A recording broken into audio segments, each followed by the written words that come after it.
গত বছরই লিথিয়াম খনির সন্ধান পেয়েছিল ভারতবর্ষ। এবার আন্দামান সাগরে সুবিশাল জ্বালানি খনির সন্ধান পেতে চলেছে এই দেশটি। এর ফলে এদেশের অর্থনৈতিক সক্ষমতা কতটা বৃদ্ধি পাবে, এই দেশকে তখন কারা কারা সমীহ করবে, পরবর্তীতে আর জ্বালানি আমদানি করতে হবে কি? ভারতবর্ষ এখন কি পরিমাণ জ্বালানি আমদানি করে?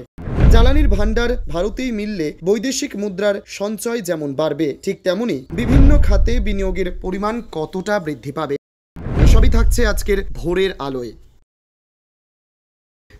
যদি সত্যি আন্দামান সাগরে সুবিশাল জ্বালানির ভান্ডারের হদিশ পাওয়া যায়, তবে কাউকে আর দরকার হবে? ইতিমধ্যে অর্থনীতিবিদরা বলতে শুরু করেছেন, আন্দামানে যক্ষের ধন পেয়ে গেছে ভারত। এমন কিসের খোঁজ মিলল জিডিপি বেড়ে যাবে 5 গুণ? শুনে আশ্চর্য হচ্ছেন অনেকেই। আন্দামান অঞ্চলে প্রায় 2 লক্ষ কোটি লিটার খনিজ তেল থাকার সম্ভাবনা রয়েছে। যদি এই অনুমান সত্যি হয়, তবে এটি ভারতের জন্য এক যুগান্তকারী আবিষ্কার হয়ে উঠতে চলেছে। সদ্য বন্ধ হয়ে যাওয়া ইসরায়েল ইরান যুদ্ধের পর বিশ্ব বাজারে জ্বালানির মূল্য বৃদ্ধির সম্ভাবনা জাঁকিয়ে বসেছে। এমন এক গুরুত্বপূর্ণ সন্ধিক্ষণে যক্ষের ধন খুঁজে পেল ভারত। আন্দামান সাগরের বুকে খনিজ তেলের এক বিশাল ভান্ডারের সন্ধান মিলেছে, এমনটাই জানালেন দেশের কেন্দ্রীয় পেট্রোলিয়াম ও প্রাকৃতিক গ্যাস মন্ত্রী হরদীপ সিং পুরী। গত সোমবার তিনি জানিয়েছেন, আন্দামান অঞ্চলে প্রায় 2 লক্ষ কোটি লিটার খনিজ তেল থাকার সম্ভাবনা রয়েছে। যদি এই অনুমান সত্যি হয়, তবে এটি ভারতের জন্য এক যুগান্তকারী আবিষ্কার হয়ে উঠতে চলেছে। মন্ত্রী হরদীপ সিং পুরী জানান, ভারত 80% তেল ও 50% প্রাকৃতিক গ্যাস আমদানি করে। তাই 5 বিলিয়ন ব্যারেল তেলের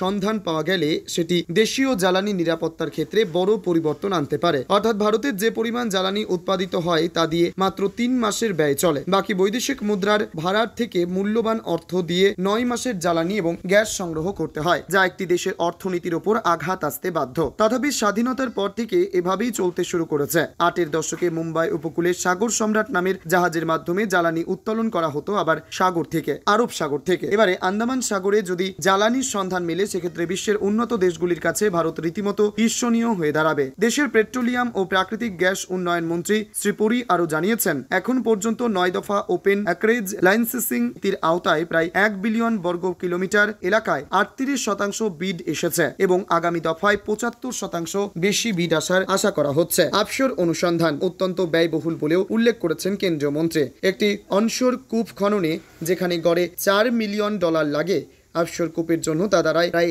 $100 বিলিয়ন।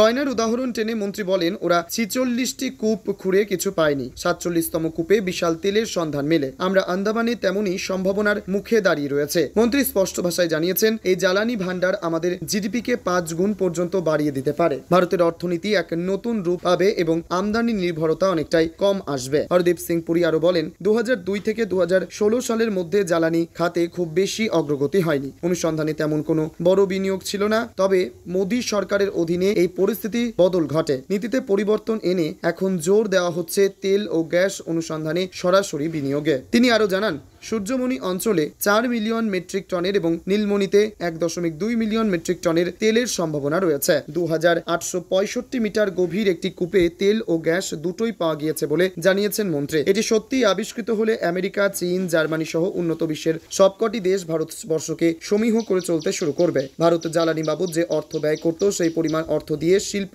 কারখানা গড়ার পাশাপাশি কৃষিক্ষেত্রে যেমন অগ্রগতি হঠাৎ এর সক্ষম হবে, ঠিক তেমনি প্রতিরক্ষার ক্ষেত্রেও অসম্ভব রকমের উন্নতি করে সমরাস্ত্র বিক্রি করেও বিপুল পরিমাণ অর্থ আমদানি করতে পারবে। তাই জ্বালানি ও গ্যাস সংগ্রহের প্রতীক্ষায় এখন 143 কোটি ভারত। টাইমস 14 ব্যুরো, শ্রী বিজয়াপুরম, আন্দামান ও নিকোবর দ্বীপপুঞ্জ।